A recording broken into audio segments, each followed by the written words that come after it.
Jace didn't think he imagined a hesitation before she spoke. Not at all. I know the firm needed another person.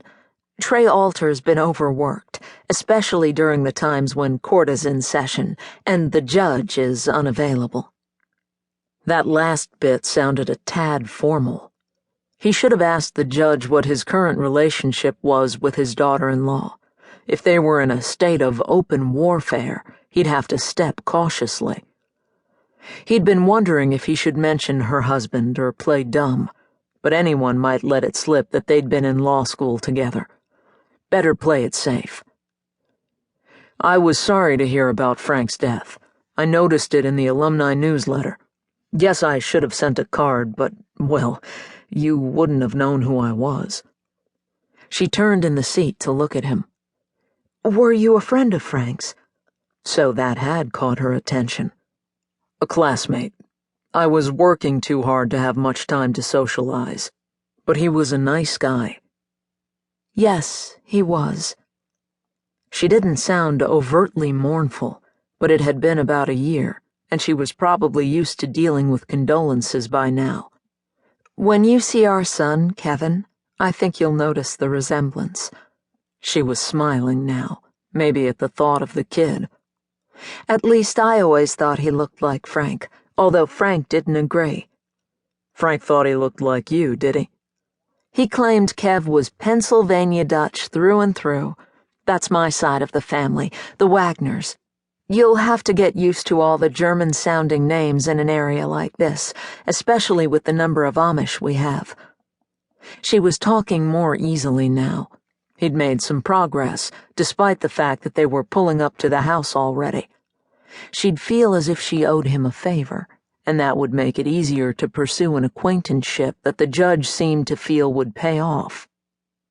Jace drove past his own driveway and turned into hers. I'll drop you right at the house. No point in walking across the lawn in the dark. You don't need. Deidre stopped, staring. He followed the direction of her gaze, and his nerves went on alert. The front door of her house stood open. That couldn't be normal. Deidre grabbed for the door handle, and his hand shot across to arrest the movement. Stay here. Call the police. I'll check it out.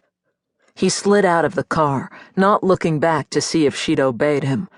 Something was wrong, and there was a defenseless child in that house. It took him seconds to reach the porch.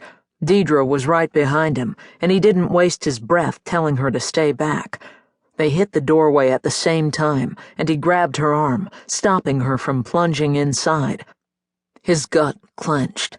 A woman lay on the area rug in front of a sofa, blood from a head wound soaking into the fibers. Dixie, he supposed. The child. Deidre gave an anguished cry that sounded barely human. She yanked free of his restraining hand, running toward the stairway at the back of the room. Then he saw what she had. That small bundle on the bottom step, tangled in a blanket, had to be her son. Deidre stumbled to her knees next to Kevin, reaching for him. Some rational part of her mind shouted for her to be careful, not to move him suddenly. She had to hold him, had to know he was breathing. Sliding her arms around him, she managed to cradle him against her. His lips were slightly parted, and a gentle breath moved against her cheek. Relief flooded through her. Please, God, let him be all right.